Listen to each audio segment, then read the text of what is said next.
Hello, all the students. We would love to see some of your faces, so it would be great if you can switch on your cameras. It makes it a much more engaging experience. Students, thank you all for joining. We'll start in a minute, but please do switch on your cameras, and we would love to have a more engaging conversation instead of a one-way communication. Yeah. So do get on online, do start your cameras, and then we'll get going very quickly. Although I do enjoy the gargantua black hole that I'm seeing.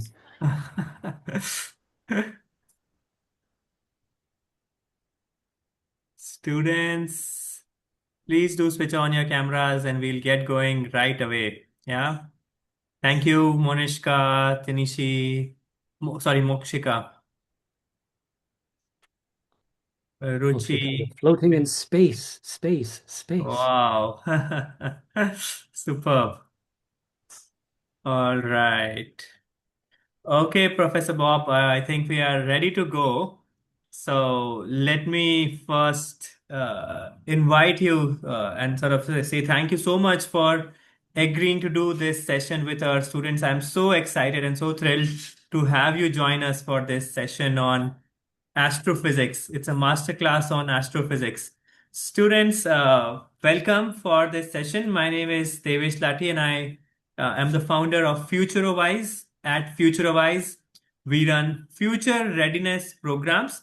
And before we talk more about astrophysics, and we have Professor Bob Harmon take us through the world of astrophysics and astronomy. Let me first very quickly tell you about what FutureWise is and tell you about the kind of programs that we run here. So, FutureWise was started this year with a vision of helping and supporting high school students just like you with future readiness.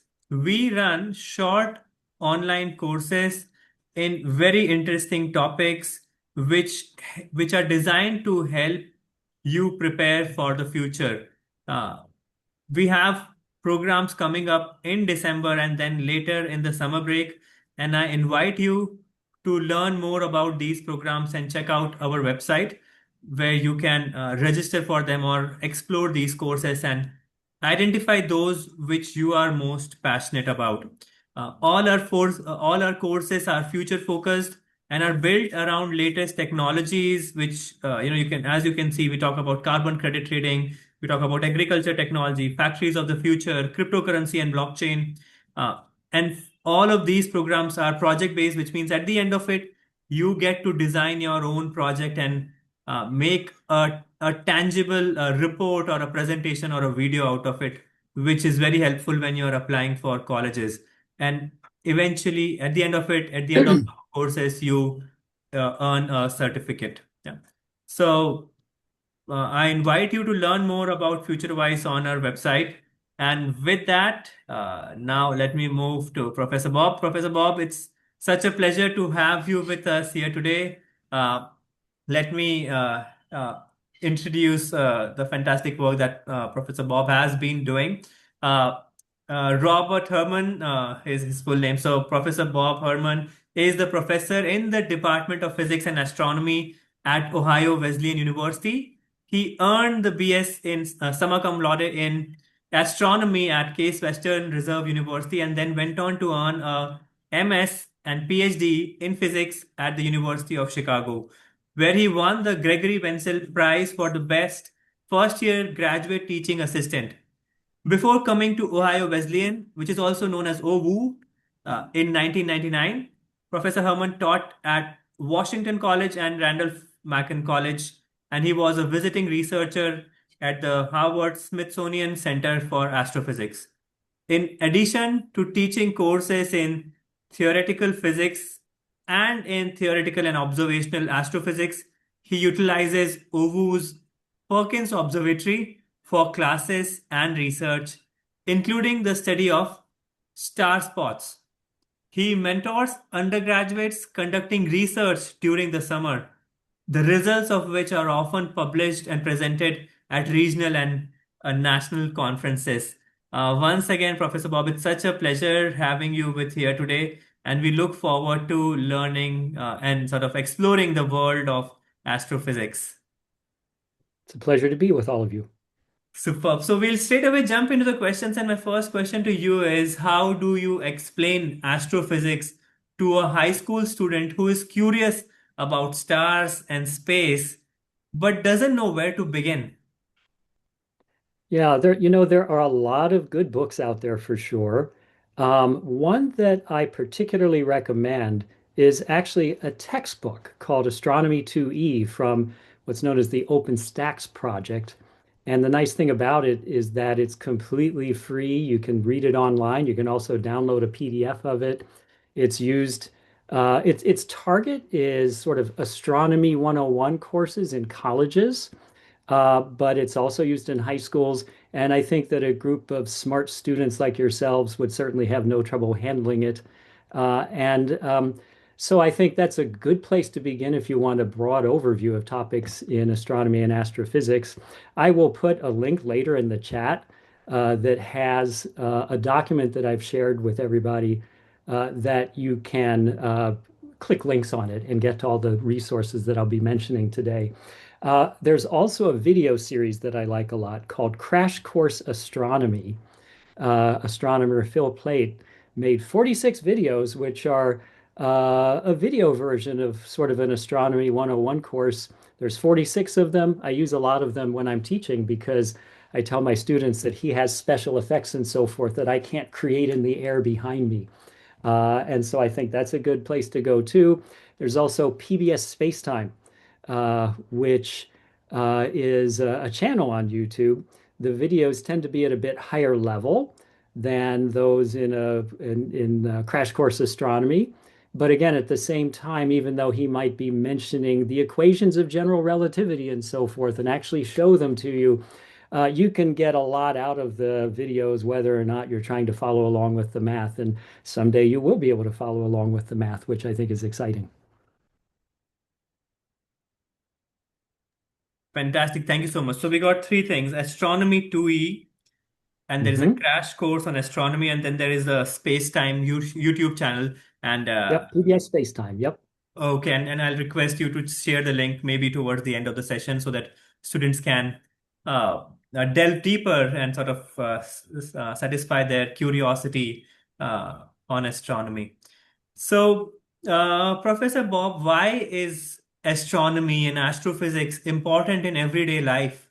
How does it help us with the navigation, with the satellite, and also with climate sciences? Yeah. So one thing I'll say is that it's certainly not the case that a typical person in their everyday life is sort of using astronomy in detail. But on the other hand, it's in the background in so many things that are very important to all of us. So our modern high-tech society absolutely relies on satellites, GPS and so forth. So one example I could give where knowledge of astrophysics is important to our society is space weather. So the sun has a powerful magnetic field. In fact, it's one of my particular interests and stores a lot of energy. And when that energy is released suddenly, we can get things like solar flares and coronal mass ejections, where millions of tons of charged particles are shot out into interplanetary space. And when those impact Earth's magnetosphere, then we get cool things like auroral displays. I recently saw some very nice auroral displays here in central Ohio, but they also have the potential to cause a tremendous amount of damage to satellites, to power grids on the ground, and so forth. And understanding better the sun's magnetic field and space weather and so forth is important to prepare ourselves to harden our technological infrastructure and so forth to predict what's coming. That's something that there are astrophysicists who make that their field of research. Um, you may have heard that gravity is curvature of space-time according to general relativity. Not that gravity causes curvature of space-time, it really is curvature of space-time. And you may also know that if you got close to the event horizon of a black hole, time would slow down as seen by people from the outside. And at first, that seems like something that's just very esoteric, something that wouldn't ever have a practical application. But that so-called gravitational time dilation applies to all gravitational fields. We'd never measure it, but your body is slowing down time a little bit, closer to you than away from it. Earth does the same thing, not nearly as strongly as a black hole does, but when Einstein formulated general relativity, at first it seemed like this is fascinating, it's revolutionary, but it'll never have any practical applications. But it does, because global positioning satellites work by having your receiver get signals, radio signals from multiple satellites, and those are time-stamped with when the signal was sent and with the location of the satellite. And your GPS receiver, like your phone or whatever type of receiver you have, triangulates its position on Earth from those signals. Light travels 1 meter in just 3 billionths of a second, 3 nanoseconds. And that means you need very precise timing in order to get GPS to work. And it turns out that if you did not account for the general relativistic gravitational time dilation of the satellites that are higher up above Earth's surface than we are in Earth's gravitational field, GPS simply would not work.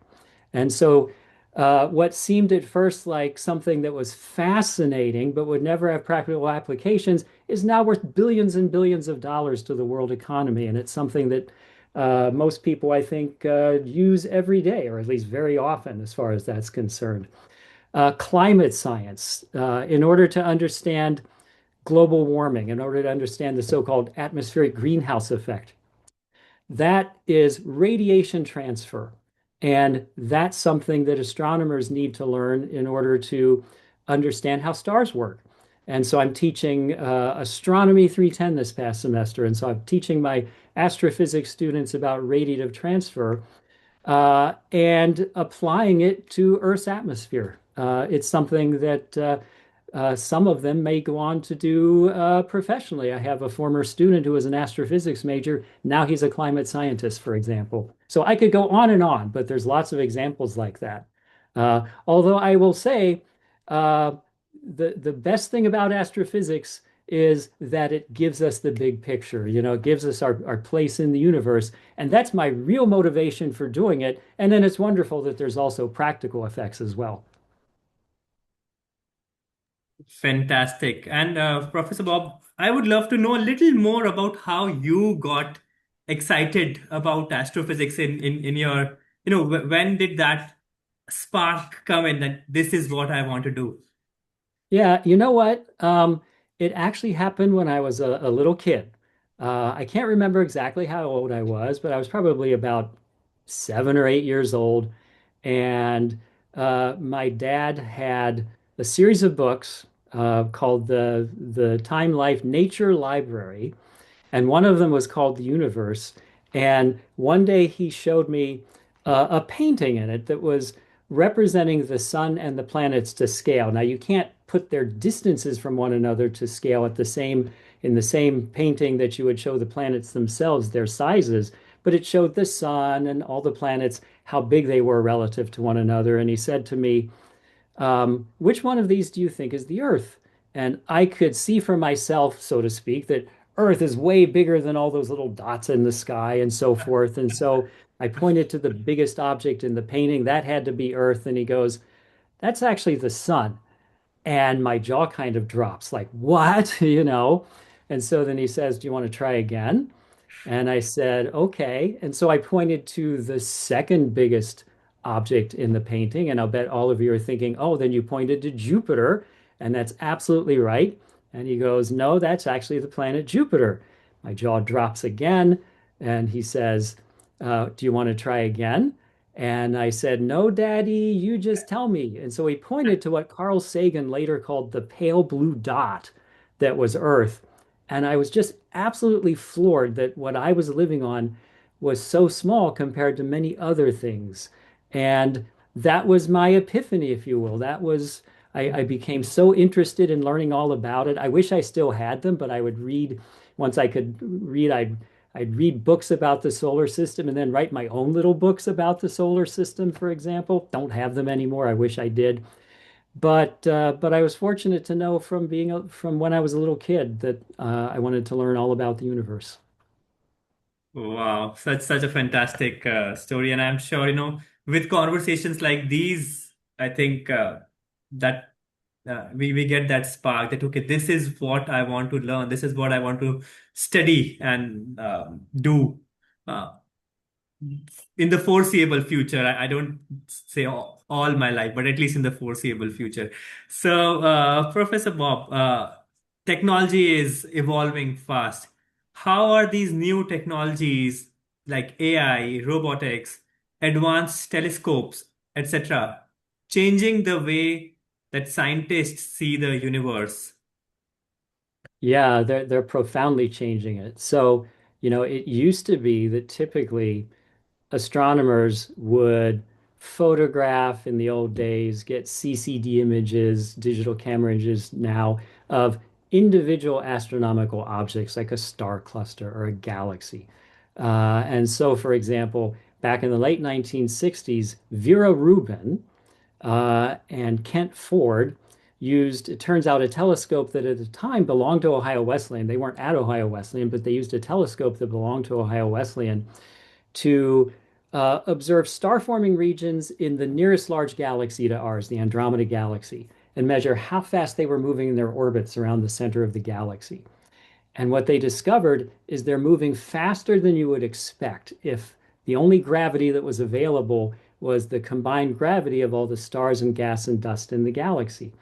And later on, Vera Rubin went on to study many more galaxies.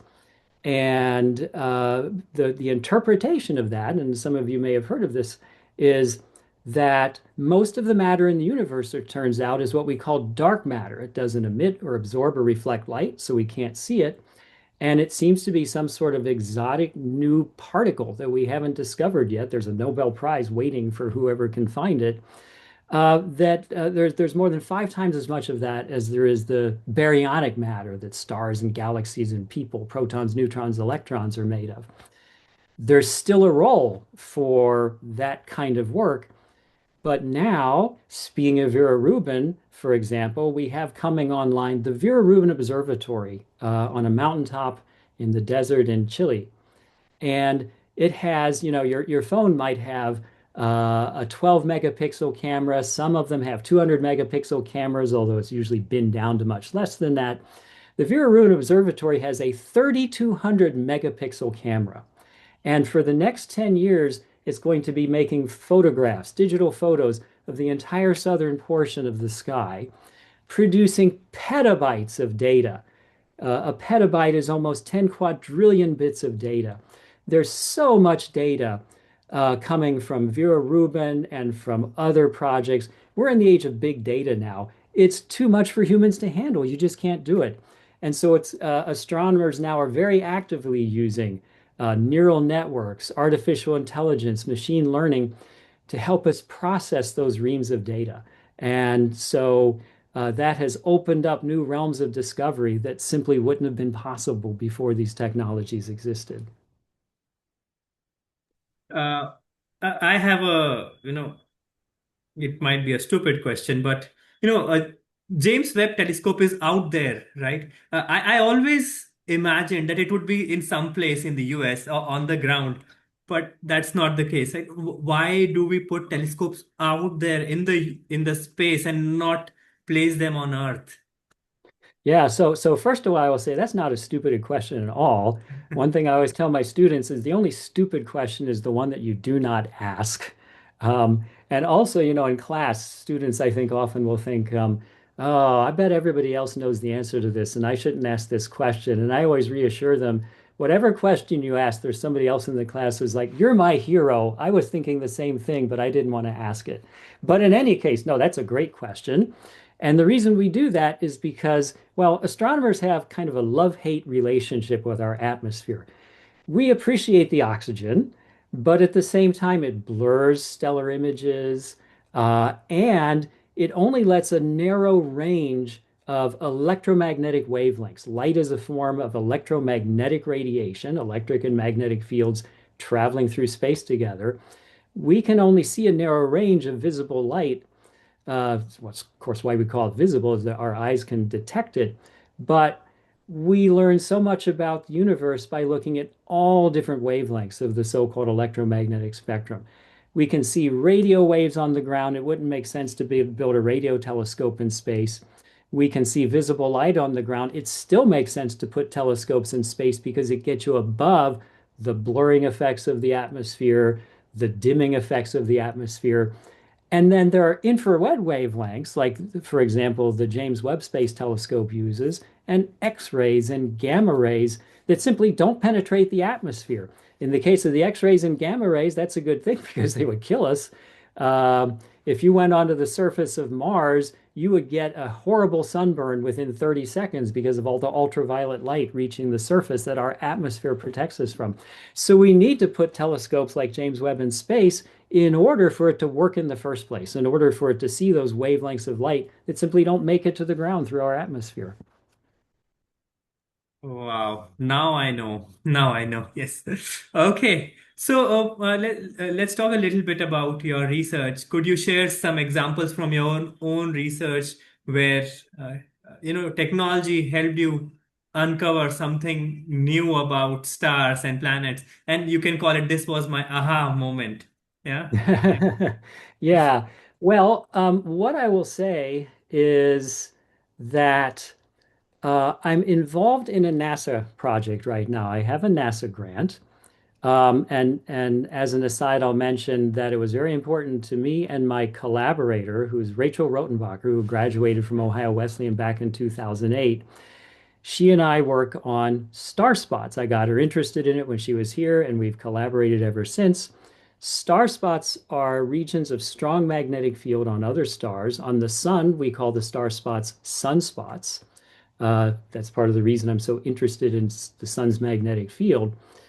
The strong magnetic fields suppress convective transport, rising and sinking gas, convective transport of heat from deeper layers below. That makes them darker than the rest of the surface.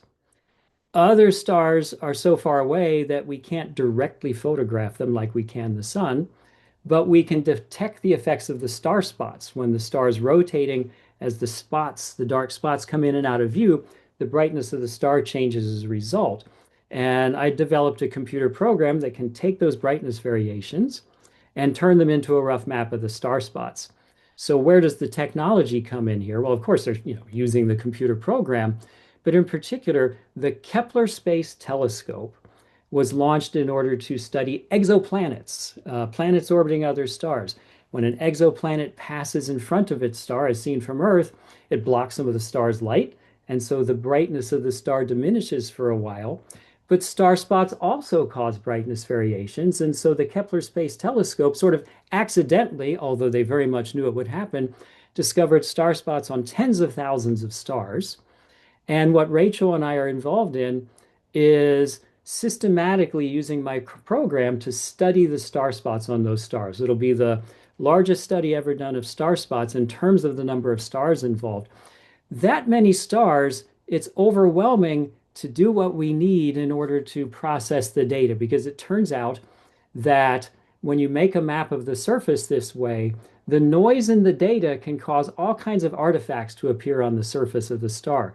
And so we have to try different assumed amounts of noise, and you'll get reconstructions of the star surface that are covered with garbage artifacts, and others where those are gone and you can see the star spots. And it's not hard for a human to look at those and determine which ones are the good ones and which are the bad ones. But with tens of thousands of stars, it's overwhelming. It's too much. And so part of the money of the grant pays for two students to work with me every summer. And I'll mention that even though it's a NASA grant, you don't have to be a US citizen to participate. And so this summer, a student who is from Colombia, Isabella, she used a convolutional neural network using TensorFlow, which is free to download. I've got a link to that I'll share in that document. It's a machine learning program that anybody can download and play around with. It's a great way to learn about machine learning and actually apply it yourself.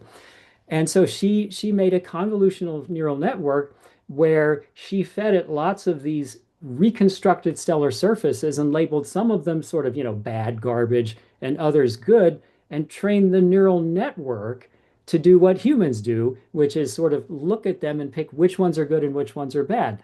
And so I now have the opportunity to use machine learning in order to do research that I wouldn't be able to do without it. Wow, fantastic. Thank you so much, Professor Bob. Now, let's talk a little bit about career paths. What kind of career paths can students explore in astronomy, astrophysics, um, and other technologies, related technologies in the years to come? Yeah. So, of course, very often if somebody's studying astrophysics, they want to be an astrophysicist, an astronomer, an astrophysicist. As an aside, by the way, I'll say astronomy and astrophysics. And when I was an undergraduate at Case Western Reserve, one day one of my fellow astronomy majors and I asked our professor, "What's the difference between astronomy and astrophysics?" And the professor kind of made a joke that's always stuck with me, which is astrophysics sounds better when you're at a cocktail party. Um, Sort of unofficially, astronomy is the observational side, and astrophysics is the kind of theoretical computational side of it. But really, it's all, under the umbrella of astronomy. So folks that study astronomy and astrophysics, they often want to be a professional researcher. One way, of course, to do that is to become a professor, to get a faculty job. I will say that there are more people that would like to get a faculty job in astronomy than there are faculty jobs available. But there are other paths as well. So, for example, you can become a research scientist, is usually what it's called. That's actually what Rachel, my collaborator on the NASA project, is. She's a research scientist at the University of Michigan, where she's paid full time to do astronomical research. There are folks that work in national laboratories. Um, there are, of course, folks that do things like museum work, go into teaching and whatnot. But really, the kind of training, the rigorous training in physics and mathematics and computer programming that you get as an astronomy or astrophysics major, those are what we, call transferable skills. And so there are lots of careers in industry and business and finance that somebody with training as an astronomer can also go into, and many of them pay better than being an astronomer per se. The sky's the limit, as it were. When I once was sitting down at a dinner with some members of the Board of Trustees of Ohio Wesleyan, and one of the trustees, these tend to be wealthy people who give a lot of money to the institution, he heard I was an astrophysicist and he said, "Oh, so you must just train other people to do the same thing that you do," kind of implying that there's no practical applications of this. And I said, "No, that's actually not true at all. When I go to American Astronomical Society meetings, the professional meetings for astronomers in North America, uh, I will see banks and companies recruiting there with posters saying the kind of training you received as part of your astronomy degree is just what we're looking for at XYZ Corp and so forth." So sometimes it relieves parents that I talk to that their child won't only have things that they can use in astronomy, but in many, many different fields. There's another link that is in the document that I'll link to later, where there's an American Astronomical Society website, and there's a page on there that has lots of detail about the training you need to become an astronomer, and also the kind of careers that are available to folks with that training. Fantastic. I mean, I never thought, astronomers or students who study astrophysics are able to handle large numbers. And I think that's such an important skill when you work in finance, when you work in so many fields, because uh, not every even if you make a difference of 1 0, I think everything else changes. And astrophysicists and astronomers, I think numbers don't scare them, is what I No, feel. Yeah, yeah. And you're they're talking our about, friends. yeah, they're your friends, and you're talking about terabytes of data being generated through these massive, massive telescopes and the kind of technologies that you're using. So yeah, well, that's Yeah, interesting. and industry uses big data too. So you learn how to use big data in astronomy, you're ready to use big data in industry as well. Yes, yes, absolutely. So, Professor Bob, we have one final question before I invite students to ask their questions. Students, after this question, some of you will have an opportunity to post your own questions in the chat, and we'll try to take some of them. So, be ready with your questions. We would like to take as many, but with given the limitation of time, we'll try to see how many we are able to cover. Professor Bob, how can these young learners start working with real astronomical data, and what tools or experience would you recommend uh, to get started? Yeah, so I mentioned that we're in the era of big data, and we do use computer programs and machine learning and so forth to process it, but there are still things that humans are better at than computers. And so there are a lot of what we call citizen science projects where astronomers and also researchers in other sciences solicit help from the general public in order to analyze these big data sets. So one example is Galaxy Zoo, where members of the public helped astronomers classify large numbers of galaxies. And they even discovered some unknown, unbefore seen types of galaxies in these images that they were given. The Vera Rubin Observatory is going to involve citizen scientists in processing these reams of data. Again, computers will help, but there are still things that humans are better at. And it's also just good to learn how to process data as a human. And there's a website called Zooniverse. Again, I'll have a link to it, but it's zooniverse.org, Zooniv, iverse, like in universe.org. And they have lots of projects on there where you get access to real astronomical data, and they want your help processing it.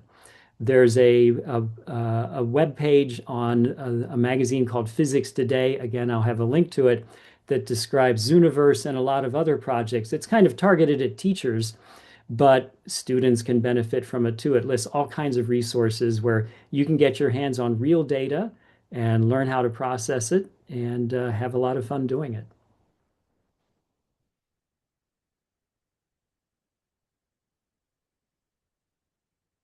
Thank you so much for those resources and those ideas. And actually, I would like to ask one more question. What is another tip? Any other tip that you have for students who who want to build a career in astrophysics and astronomy? Yeah, I mean, it really, in terms of how you need to prepare yourself, I think the answer is simply go to college, right? And major in astronomy or astrophysics or physics for that matter.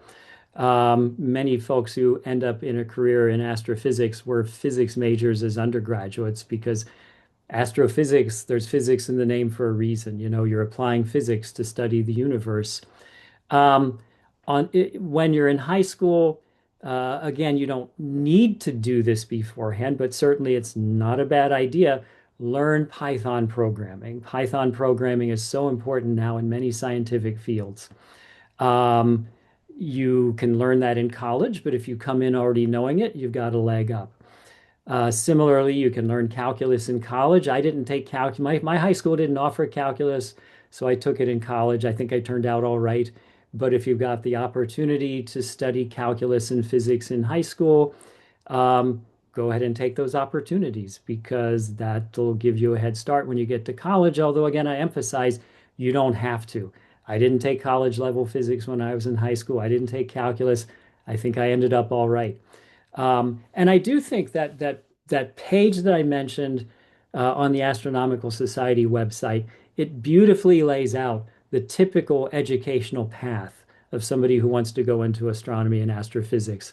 One thing I will mention that has been of great comfort to many parents that I've talked to with their prospective students when they came to visit me is that while you have to pay in the States for your undergraduate education, graduate school is free. So once you're on the way to earning your PhD in the sciences, you're actually paid to be a student. You're not going to get rich on the money, but you can readily feed and clothe and give yourself shelter with it. You're paid to be a researcher, and so your family's off the hook after that. And so I've had many students who it was a big sigh of relief for them when they realized that they were not looking at paying for, 8, 10 years of schooling for their child. Fantastic. Thank you so much, Professor Bob. And I can see a bunch of questions coming in the chat. Let me try to pick up some of those for you. Uh, there's this one question about if which programs in Python can be used in star planet research. Do you want to pinpoint on some of those programs or?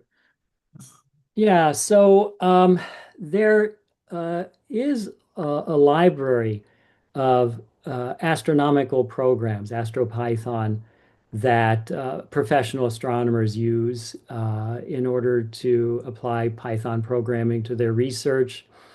Um, Basically, the first step, of course, is to learn how to program in Python in the first place. And then Google searches will take you to libraries of programs that astronomers use with Python in order to further their research programs. Okay. What is your take on the three-eye atlas that recently passed us? Like they're saying it Yeah. was alien, there was life, but what do you what's your take on that? Right. So while I take very seriously the possibility that we're not the only intelligent life in the universe, as the astronomer Carl Sagan would say, extraordinary claims require extraordinary proof, right? And so the idea that it is an alien spacecraft or of intelligent construction is an extraordinary claim that would really require extraordinary proof. And so my take on it is that I really doubt that that's the case because you can explain it as a cometary or asteroidal body from another star system that wandered into our star system, wandered into our solar system. And now we have the privilege of being able to watch it fly past the sun. And I think that's probably all that there is to it, although that in and of itself is cool enough. Fantastic. Okay, now there's this question: which upcoming space discovery do you think has the highest chance of surprising us and affecting the life on Earth? Well, gosh, that's a big question, and I don't know that I have an answer off the top of my head for that. Um, in terms of, practical everyday life sorts of things, that's a little harder. Again, I think the main reason to study astronomy and astrophysics is to find our place in the universe. As I like to tell my students, the story of the universe is your story because you're part of the universe. And learning how stars evolve showed us, for example, that every atom in our bodies except for the hydrogen was built inside stars, and the hydrogen came out of the Big Bang. I talked to my students about how when I was in Hawaii, we went to a farm and we saw some cows on the farm. And it just dawned on me that the cows have no idea that they're on an island in the middle of a vast ocean.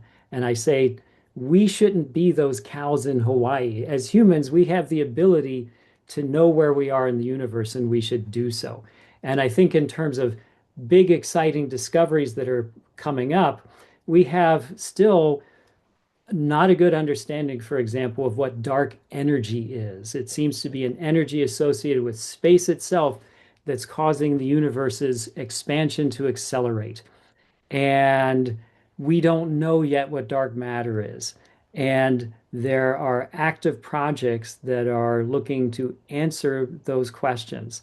It's interesting to note that we still don't know what most of the universe is made of. And astronomers are actively trying to determine that. And so while that's not going to affect, how people pay the rent and so forth, it will give humanity an important new piece of the big picture of how we fit into the universe. And so, if I had to pick one thing that other people are doing, not me, that I'm excited about in terms of the research, it's looking into dark matter, into dark energy, Yeah. and Yeah. trying to find out exactly what those are. Yes. And I think that also answers another question which was in the chat about what are some unanswered questions in astrophysics right now. Um, uh, what is the daily life of an astronomer or an astrophysicist like? Yeah. So one thing I'll say is I have colleagues, I have other professors who sometimes imagine that I'm always going out to a telescope, that I spend half my nights at a telescope.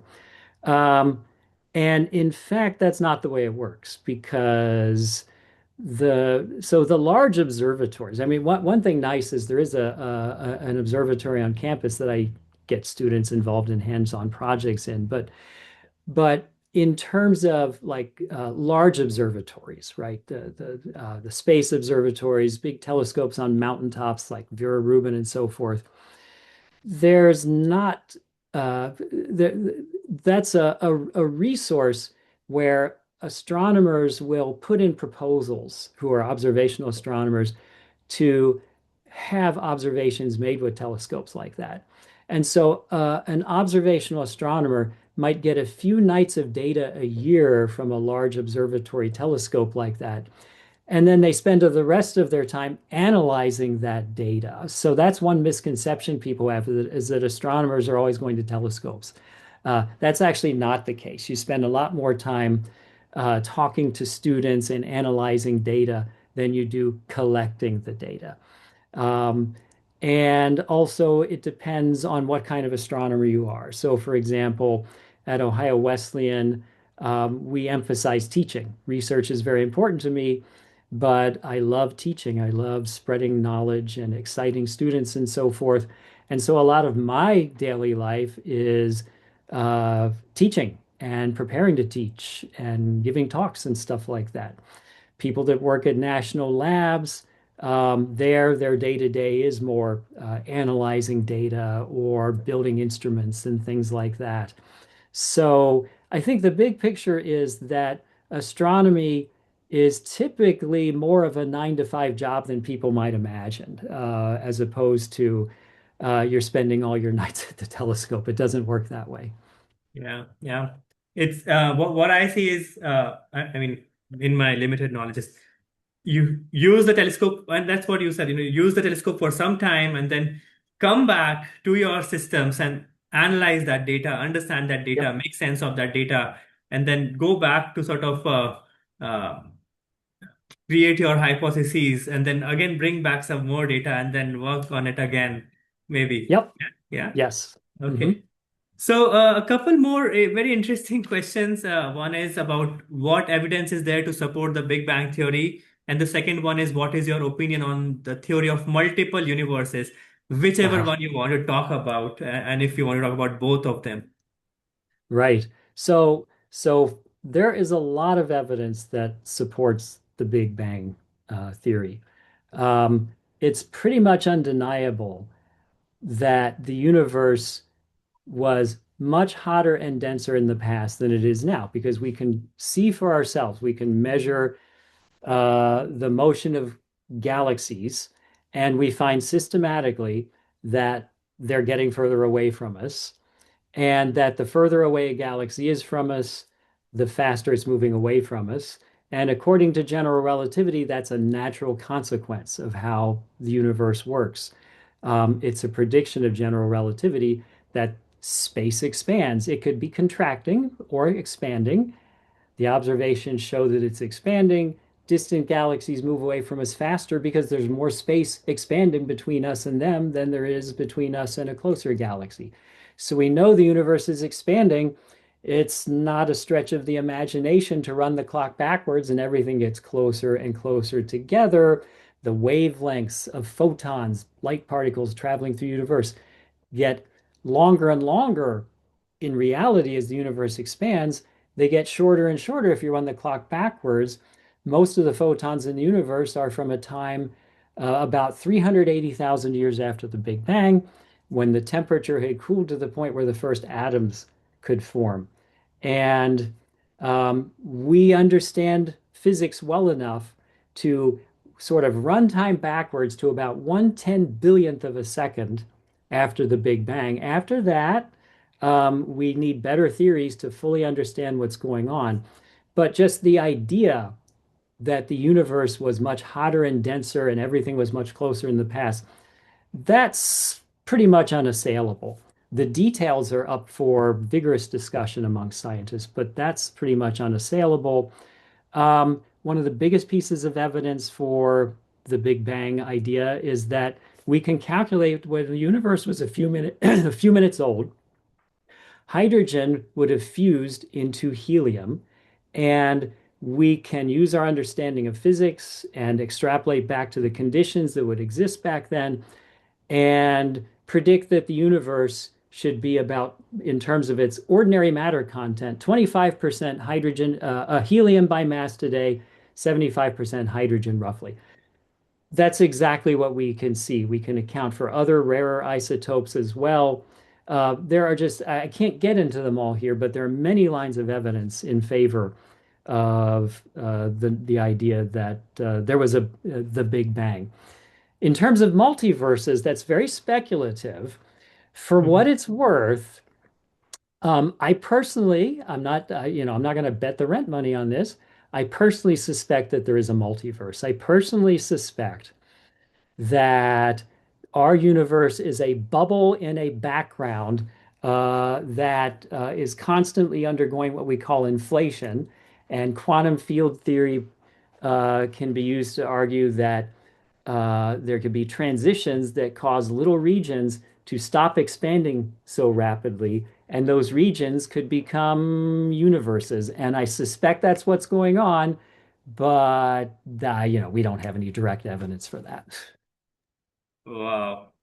Fantastic. That's fascinating, actually, and sounds a little bit like fiction. But yes, I think It that's does. all. Yeah. So It does. yeah. I tell my students that, it might sound like the cosmologists have been smoking something, but believe it or not, there's rigorous mathematics and Yeah. physics that we apply to all of this. Superb. It is so much fun, Professor Bob, having you with us here today. And we are almost coming towards the end of the session. Any final piece of advice or any final words for these high schoolers? These are all 14 to 16 year olds, in their high school junior, sophomore years. Anything that you would like to share with them yeah.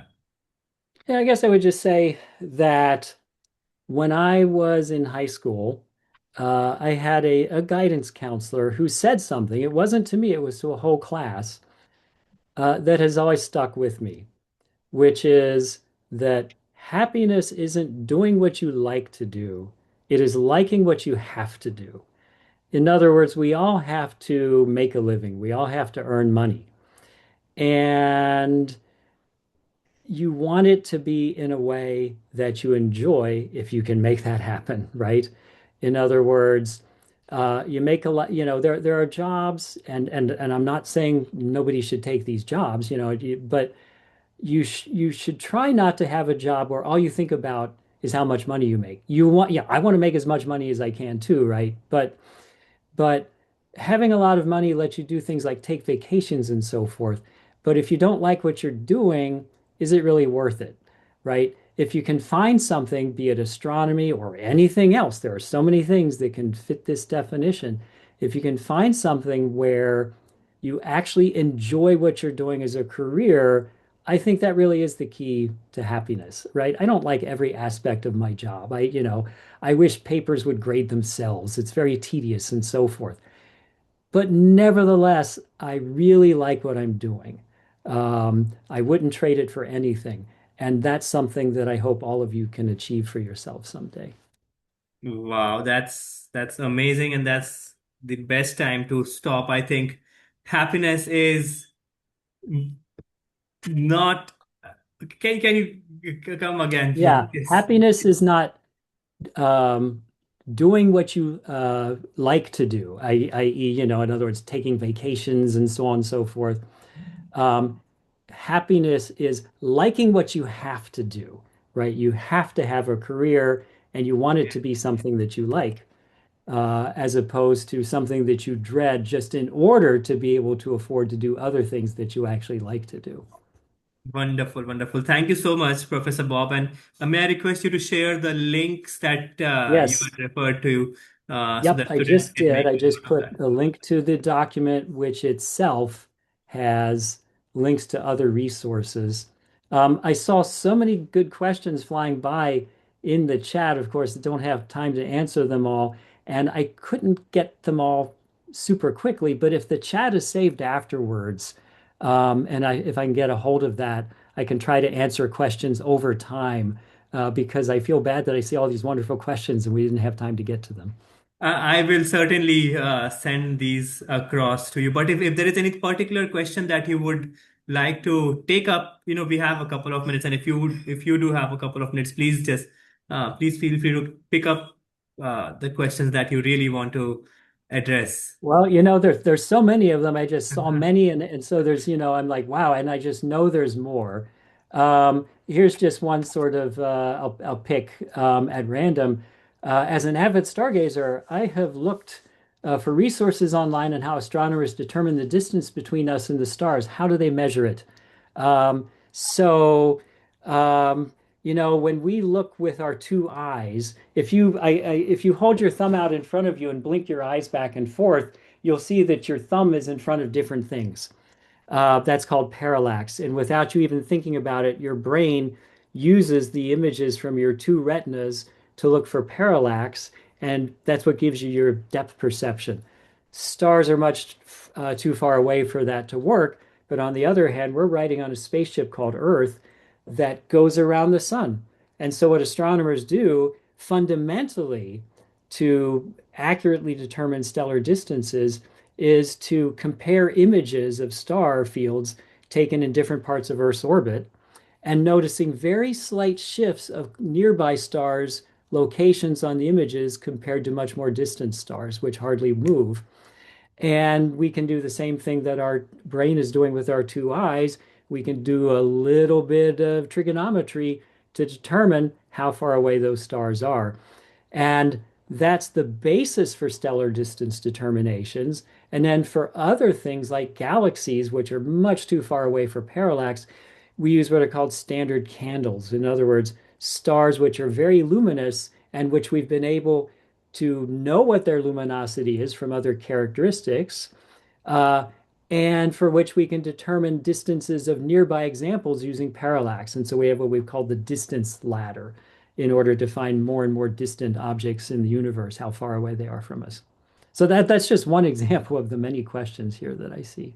Superb, superb. Thank you so much once again, Professor Bob. I really thoroughly enjoyed having this conversation with you, and I'm sure the students are thrilled as well. And I can see that many of them are going to use the resources that you have shared, and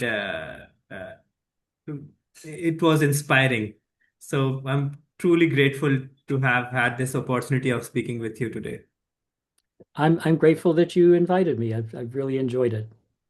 It's really wonderful to see so many people who are interested in the same things that I'm interested in. Absolutely. And I hope some of these will get a chance to study and to sort of come to OU and actually get to work with you in person. I'd certainly be happy to have that.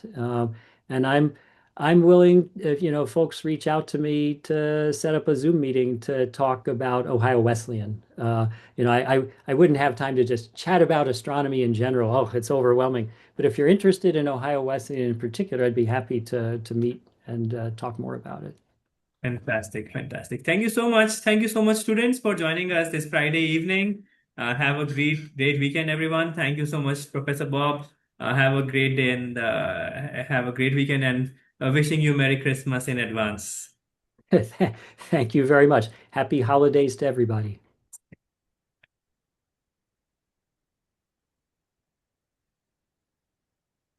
Bye. I appreciate the rising hands and cornucopias and so on and so forth. That's very nice. Thank you.